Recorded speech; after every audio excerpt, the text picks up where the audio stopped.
एक गांव में माया लक्ष्मी नाम की दो लड़कियां और किशोर नाम का एक भाई, वह तीनों रहा करते थे और घर की सारी जिम्मेदारी माया उठाती करती थी। वह लोगों के घर जाकर काम करती और अपने दोनों भाई बहनों का पालन पोषण करती। ऐसे ही वह अपना गुजारा किया करते थे। एक दिन माया कुछ काम से शहर जाती है और माया के घर पर एक व्यक्ति आता है और वह किशोर से कहता है, अरे भाई, ये माया जी का ही घर है क्या? हाँ, ये उन्हीं का घर है, लेकिन तुम कौन हो? अरे भाई, मैं एक सरकारी ऑफिसर हूँ। दरअसल मुझे एक बात बतानी है तुम्हें। क्या तुम माया के भाई हो? हाँ, मैं माया का भाई हूँ। आप बताइए, आपको कैसे आना हुआ? दरअसल ये बात बताते हुए मुझे बहुत दुख हो रहा है, लेकिन तुम्हारी बहन माया इस दुनिया में नहीं रही। दरअसल वह सरकारी बस से जा रही थी, लेकिन बस में ब्रेक ना होने के कारण बस खाई में जा गिरी और वह सारे लोग मर गए जो उसे बस में थे। ये सारी बात सुनते ही किशोर के पांव तले जमीन खिसक जाती है और किशोर रोने लग जाता है। लेकिन भगवान को किशोर को और दुख देने थे और कुछ ही दिनों बाद गांव का जमींदार किशोर के पास आता है और कहता है, सुनो भाई किशोर, हमें यह जानकर बहुत बुरा लगा कि तुम्हारी बड़ी बहन अब इस दुनिया में नहीं है, लेकिन अब तुम्हें उसकी जगह लेनी ही होगी। दरअसल तुम्हारी बड़ी बहन माया ने तुम्हारी सारी जमीन मेरे नाम पर की थी और कहा था कि मुझे कुछ पैसों की जरूरत है और जब वो पैसे मैं आपको वापस दूंगी तब आप मुझे जमीन दे देना। लेकिन अब वो इस दुनिया में है ही नहीं, तो वो जमीन खुद ब खुद मेरे नाम हो गई और जो पैसे थे वो मैं माफ करता हूँ। यह क्या कह रहे हो? हमें तो दीदी ने कभी ऐसी बात नहीं की। और भला दीदी क्यों ही पैसे उधार लेने लगी? देखो जमादार जी, ये आप बहुत गलत कर रहे हो। हमारे पास जमीन के कागजात है और ऐसे ही तुम हमारी जमीन नहीं रख सकते। देखो जमादार जी, आप ही समझने की कोशिश कीजिए। हम इतने गरीब हैं, ऊपर से हमारे घर खर्चा चलाने वाली भी इस दुनिया में नहीं रही और आप हमारे साथ ही धोखाधड़ी करना चाहते हो। थोड़ा सा तो रहम कीजिए। अरे ऐसे ही मैं रहम करता रहा तो एक दिन मैं तो भूखा मारूंगा और फिर लोग मुझ पर रहम करेंगे। देखो, मैं ज्यादा तो कुछ नहीं कहना चाहता, लेकिन अगर तुम्हें यकीन नहीं होता तो कल पंचायत में जमीन के कागज लेकर आ जाना और मैं वह कागज लेकर आ जाऊंगा। तुम्हारी बहन ने दिए थे। मैं तुमसे ऐसे ही फिजूल में लड़ना नहीं चाहता और ना ही मेरे पास इतना टाइम है। ठीक है जमींदार जी, मैं वह कागज लेकर आ जाऊंगा और तुम्हें मैं गलत साबित कर कर ही रहूंगा। लक्ष्मी, क्या तुम्हें पता है कि जमीन के कागजात कहां पर रखे हुए हैं? दरअसल बात यह है कि जमींदार का रहा है कि दीदी ने हमारी सारी जमीन जमींदार के नाम पर कर दी है, लेकिन मुझे यकीन नहीं हो रहा है। तुम जाओ और अंदर से कागजात लेकर आओ। लक्ष्मी पूरे घर में छानबीन करती है, लेकिन उसे वह कागजात नहीं मिलते हैं और वह जाकर किशोर से कहती है, भैया मुझे तो कागजात नहीं मिले। मुझे लगता है कागजात किसी ने ही चोरी कर लिए। नहीं, अब हम क्या करेंगे? जमींदार कल पंचायत में मुझे कागजात मांगेगा, लेकिन मेरे पास तो कागजात है ही नहीं। और अगर हम कागजात नहीं बता पाएंगे तो जमींदार जबरदस्ती हमारी जमीन पर कब्जा कर ही लेगा। और फिर पंचायत में सब लोग इकट्ठा होते हैं और सरपंच किशोर से कहते हैं, क्यों भाई किशोर, ये मैं क्या सुन रहा हूँ? तुम जमींदार को उसी की खरीदी हुई जमीन पर उससे काम करने नहीं दे रहे हो। तुम ये कह रहे हो कि वह जमीन अभी तक तुम्हारी है, लेकिन जमींदार कह रहा है कि वह जमीन उसकी है। अगर वह जमीन तुम्हारी है तो तुम मुझे उसके कागजात बताओ। सरपंची, मेरे पास जमीन के कागजात नहीं है, वह किसी ने चोरी कर लिए हैं। लेकिन आप भी सोचो, मेरी बड़ी बहन अब इस दुनिया में नहीं रही है। हमारे पास एक ही गुजारा करने के लिए साधन है, वह है जमीन, और अगर वह भी हमसे छीन जाएगी तो हम तो भूखे मर जाएंगे।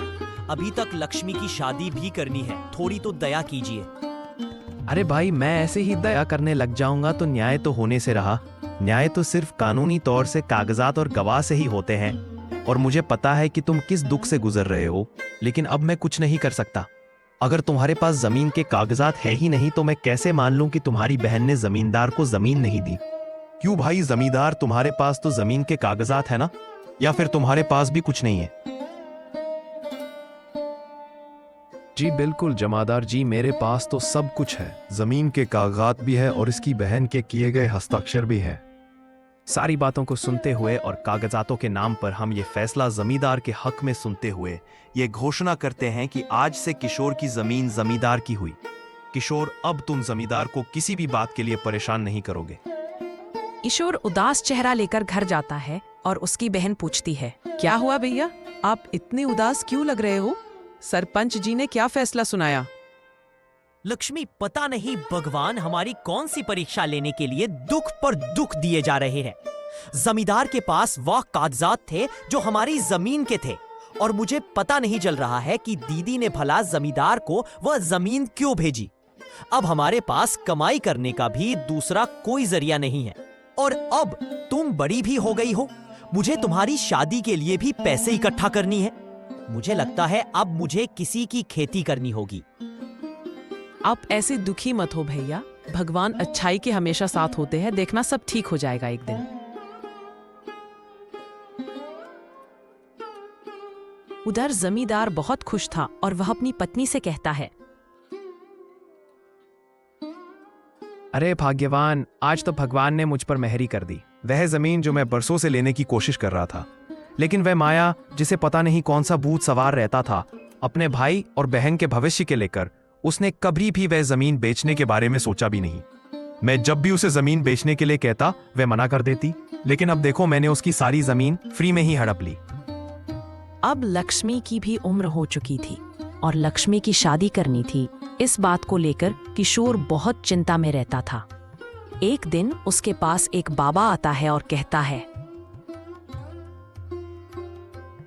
क्या हुआ बेटा, इतनी चिंता में क्यों बैठे हो? अरे बाबा जी, अब आपसे तो क्या ही छुपाऊं, मेरे ऊपर लो दुखों का पहाड़ टूट पड़ा है। जब पैदा हुए तो कुछ समय बाद में माता पिता चल बसे।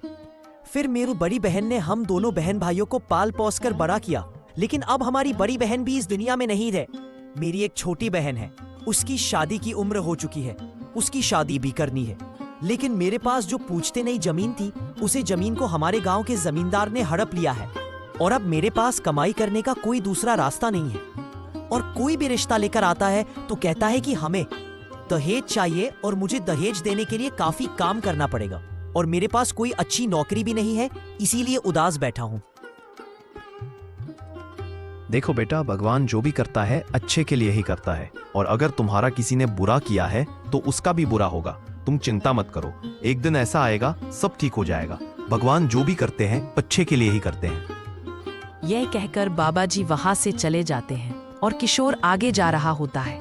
तभी एक बिजनेसमैन जो अपनी कार से जा रहा होता है, उसके की कार के सामने किशोर आ जाता है, लेकिन किशोर को कुछ नहीं होता है। वह बिजनेसमैन किशोर से कहता है, ऐ भाई, कौन हो तुम? तुम्हें कुछ हुआ तो नहीं? अरे नहीं साहब, मुझे कुछ नहीं हुआ, मैं बिल्कुल ठीक हूँ, और मुझे कुछ हो भी जाता तो क्या ही फर्क पड़ता है। अरे भाई, ऐसा क्यों कह रहे हो? ऐसा क्या हुआ तुम्हारे साथ? फिर किशोर उसे व्यक्ति को सारी घटनाएं बताता है। अरे यह तो बहुत बुरा हुआ। देखो, मैं तुम्हारी मदद कर सकता हूँ। दरअसल मेरे पास मेरे पिताजी का एक ट्रैक्टर पड़ा हुआ है। अगर तुम चाहो तो वो ट्रैक्टर तुम रख सकते हो। तुम्हें जितना पैसा देना हो उतना दे देना, और जब देना हो तब दे देना। तुम उसे ट्रैक्टर से पैसे कम कर अपनी बहन की शादी अच्छे से कर सकते हो। दरअसल उस गांव में सारे लोग ट्रैक्टर से वाकिफ नहीं थे। वह बैलों से या अपने हाथों से ही खेत में हल चलाया करते थे, और जब किशोर वह ट्रैक्टर लेकर आता है तो सारे गांव वाले हैरान हो जाते हैं। किशोर की कमाई भी अब अच्छी होने लगी थी, क्योंकि सारे गांव में सिर्फ किशोर के पास ही ट्रैक्टर था, जिससे सारे गांव में किशोर की बातें होने लगी। अरे भाई, तुमने देखा क्या? पता नहीं किशोर इतना महंगा ट्रैक्टर कहाँ से लेकर आया है। इसने तो सारे गांव में अपना चर्चा कर दिया है। यहाँ तक कि ये तो अब लाखों में पैसा कमाने लगा है, क्योंकि सारे गांव की खेती, यहाँ तक कि जमींदार तक की भी खेती किशोर के ट्रैक्टर से होती है। इसने तो मजे ही ले लिए। लेकिन इस बात से जमींदार बिल्कुल भी खुश नहीं था। वह अब किशोर का ट्रैक्टर हड़पने के चक्कर में था। एक दिन रात में जमींदार अपने साथियों को बुलाता है और कहता है, देखो, तुम दोनों, मुझे किसी भी हालत में किशोर का ट्रैक्टर चाहिए। आज शाम को जब किशोर और उसकी बहन सो जाए तो तुम्हें जाना है और चुपके से किशोर का ट्रैक्टर चोरी करके ले आना है। ठीक है मालिक, आप जैसा कहते हैं हम वैसा ही करेंगे। फिर वह दोनों जमींदार के कहने पर किशोर के घर जाते हैं, लेकिन उन बेवकूफों को क्या पता कि ट्रैक्टर कैसे चलता है। वो जाते हैं और जाते ही और ट्रैक्टर पर बैठते हैं और ट्रैक्टर को स्टार्ट करने की कोशिश करते हैं, लेकिन ट्रैक्टर उनसे स्टार्ट नहीं होता है क्योंकि उनके पास चाबी ही नहीं थी। वो सोचते हैं कि अरे भाई चंगू, इससे तो स्टार्ट कैसे करते हैं ये तो हमें पता ही नहीं है। लेकिन अगर हम खाली हाथ घर गए तो जमींदार हमें मार मार कर कुत्ता बना देगा। इससे अच्छा तो यही है कि हम इस ट्रैक्टर ले जाते हैं धक्का देकर नहीं, तो जमींदार हमें नहीं छोड़ेगा। चंगू, तुम इस ट्रैक्टर के ऊपर बैठो, मैं पीछे से धक्का लगाता हूँ। लेकिन ट्रैक्टर के तो ब्रेक लगे हुए थे, इस कारण वह दोनों ठाकर वापस चले जाते हैं और जमींदार से कहते हैं, और जमादार जी, वह किशोर तो बहुत चालाक है। वह जब सोता है तो ट्रैक्टर के टायरों को गेंद से चेप कर सोता है ताकि कोई ट्रैक्टर चुरा ना सके। हमने बहुत कोशिश की लेकिन वो ट्रैक्टर तो टच से मैच नहीं हुआ। अरे बेवकूफ, वो तुमने उसे ट्रैक्टर के ब्रेक को तो खोला था ना, या फिर तुम ऐसे ही घूम कर आ गए? तुम जैसे गधों को कम पर रखने से आ जाता कि मैं सच में गधे ही पाल लेता। अब चले जाओ मेरी आंखों के सामने से। अरे भाई चंगू, हमने तो क्या गलत किया? हम कभी भी कुछ भी करें जमींदार को हमें डांटना ही होता है। अब अच्छा भला उसे बेचारी किशोर की जमीन पर कब्जा कर कर बैठा है, लेकिन फिर भी इसको चैन नहीं है। इसे किशोर के ट्रैक्टर पर भी नजर है। ये तो सोचता है कि यही इस गांव में सबसे ऊपर रहे, बाकी सब इसके नीचे रहे। देखना ये दिन भगवान भी इसे जरूर सबक सिखाएंगे। हाँ भाई, मंग को कहे तो तुम ठीक रहे हो। किसी भी व्यक्ति को इतना भी बुरा नहीं होना चाहिए जितना यह जमींदार बन रहा है। एक दिन भगवान इसे जरूर सबक सिखाएंगे। एक दिन जमींदार शाम को अपनी पत्नी से बात कर रहा होता है। सुनो भाग्यवान, मैंने उसे किशोर की जमीन तो ले ली है और अब मैं उसका ट्रैक्टर भी लेकर ही रहूंगा, चाहे कुछ भी हो जाए। जिस तरीके से मैं उसे जमीन पर कब्जा किया था उसी तरीके से ट्रैक्टर पर भी कब्जा करूंगा और गांव का सबसे अमीर आदमी बनूंगा। यह सारी बातें किशोर बार खड़ा सुन रहा होता है और किशोर वहां पर कुछ ना बोलकर चुपचाप अपने घर पर चला जाता है। सुनो लक्ष्मी, मैंने कहा था ना कि हमारी जमीन जमींदार ने हमसे सीन है, और ये सारी बातें मैं सुनकर आया हूँ। जमींदार अपने मुंह से बोल रहा था और मैंने उसे बोलते हुए देखा था, लेकिन अब हम कुछ नहीं कर सकते क्योंकि सभी लोग तो यही जानते हैं कि संविधान ने हमारी बहन से ही वो जमीन ली थी। लेकिन हमें कुछ भी करके ये सारी सच्चाई सरपंच जी को बतानी ही होगी। देखो भैया, मेरे पास एक तरकीब है जिससे हम जमींदार के मुंह से ही वह सारी बातें करवाएंगे और सरपंच जी को भी सारी सच्चाई पता चल जाएगी। आप बस वैसा कीजिए जैसा मैं कहती हूँ। और उसे दिन रात को जमींदार खुद वह ट्रैक्टर चोरी करने के लिए जाता है और दुर्भाग्य से उसे ट्रैक्टर में चाबी होती है, जिससे सरपंच ट्रैक्टर को लेकर चला जाता है और अपने घर जाकर कहता है, देखा भाग्यवान, अब मैं इस ट्रैक्टर को भी ले लिया। अब वो किशोर फिर से वैसा ही हो जाएगा और अब मैं अमीर बन जाऊंगा। मैं इस ट्रैक्टर को शहर में भेजूंगा और इसे पूरा बदल दूंगा, जिस किसी को पता भी नहीं चलेगा कि ये ट्रैक्टर किशोर का है। और जिस तरीके से मैं किशोर की जमीन के कागजात चोरी करवा के और वकील को पैसे खिलाकर वो सारी जमीन अपने नाम की थी, उसी प्रकार से मैं इस ट्रैक्टर को भी पूरा बदल के अपना बना लूंगा।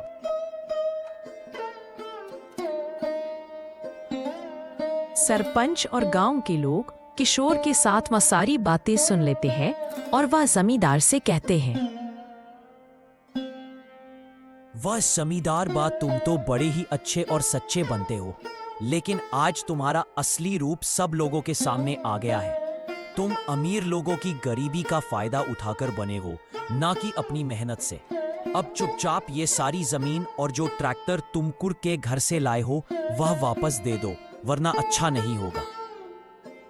सरपंच जी, मुझे माफ कर दीजिए, मुझे बहुत बड़ी गलती हो गई। आइंदा से मैं ऐसी गलती कभी नहीं दोहराऊंगा और ये जमीन और ट्रैक्टर मैं वापस किशोर को दे दूंगा। नहीं जमींदार, नहीं, ये गलती छोटी नहीं है। इसकी सजा तुम्हें जरूर मिलकर रही। तुम्हें किशोर की बहन लक्ष्मी की शादी की सारी जिम्मेदारी लेनी होगी। तुम्हें उसकी शादी में जो भी खर्चा आएगा उसका पैसा तुम्हें ही देना है, और जो दहेज किशोर देने वाला था वह दहेज भी अब तुम्हें ही देना है। यही तुम्हारी सजा है, और अगर यह सारी चीज तुम नहीं कर पाते हो तो तुम इस गांव से चले जाओ। जमींदार मजबूरी में आकर सारी बातें मान लेता है और मन ही मन सोचता है, इस किशोर ने मुझसे पंगा लेकर अच्छा नहीं किया। अब मैं इसके साथ ऐसा करूंगा जिससे यह सारी उम्र याद रखेगा। किशोर और लक्ष्मी बहुत ही खुश होते हैं। वे दोनों खुशी खुशी अपने घर चले जाते हैं। एक दिन शहर से एक व्यक्ति आता है जो किशोर के घर का पता पूछता है, और वह दुर्भाग्य से फिर से जमींदार से जा मिलता है और वह जमींदार से कहता है, अरे भाई, तुम किशोर नाम के व्यक्ति का घर जानते हो क्या? दरअसल मुझे उसके यहाँ पर कुछ काम था। पहले बताओ तो सही, क्या काम था और तुम कौन हो? अरे भाई, मैं एक सरकारी ऑफिसर हूँ और मैं किशोर की बहन माया की, जो सरकारी बस में मौत हुई थी, उसका मुआवजा देने आया हूँ, जो कि सरकार ने हर पीड़ित को देने का वादा किया था। किशोर मन ही मन सोचता है, अरे यह तो बहुत अच्छा हुआ। मुझे जो किशोर की बहन की शादी में पैसे लगते थे वह मैं यहीं से लेकर दे देता हूँ, जिससे मेरा पीछा भी छूटेगा और किशोर की बहन की शादी के लिए जो पैसे मुझे देने होंगे वह भी बच जाएंगे। मैं इस आदमी को बेवकूफ बना लेता हूँ कि मैं ही किशोर हूँ और ये सारे पैसे ले लेता हूँ। हाँ हाँ भाई, मैं ही किशोर हूँ। तुम तो सही व्यक्ति से टकराया। तेरे सर मेरी बहन की ही बस में जलकर मौत हुई थी। ये मुहावरे के जो पैसे हैं वो मुझे दे दो। तुम्हें घर तक आने की क्या जरूरत है? ठीक है भाई, मैं तो तुम्हें ही पैसे दे देता हूँ। मुझे क्या है, मुझे तो पैसे देने थे और मैं ये पैसे तुम्हें दे देता हूँ, और जो अगली किस्त आएगी वह मैं तुम्हें 5-6 महीने बाद में दूंगा, ठीक है? फिर वह व्यक्ति जमींदार को पैसे देकर चला जाता है। जमींदार बहुत खुश होता है और अपने घर पर जाकर उन पैसों को रख देता है। और जब किशोर की बहन लक्ष्मी की शादी के लिए पैसों की जरूरत पड़ती है तो जमींदार किशोर को वही पैसे दे देता है जो कि माया की मौत के मुआवजे से आए थे। लेकिन जब वे ऑफिसर 6 महीने बाद किशोर को दूसरी किस्त देने आता है तो वह किशोर से कहता है, अरे भाई, ये किशोर का ही घर है क्या? हाँ, यह किशोर का ही घर है और मैं ही किशोर हूँ। अरे मजाक मत करो, तुम कैसे किशोर हो सकते हो? किशोर तो कोई दूसरा है। सही सही बताओ, किशोर कहाँ है? अरे कौन कहाँ है और तुम कौन हो? मैं ही किशोर हूँ। अगर तुम किशोर हो तो वह कौन था जिसे मैं तुम्हारी बहन के मुआवजे के पैसे दिए थे?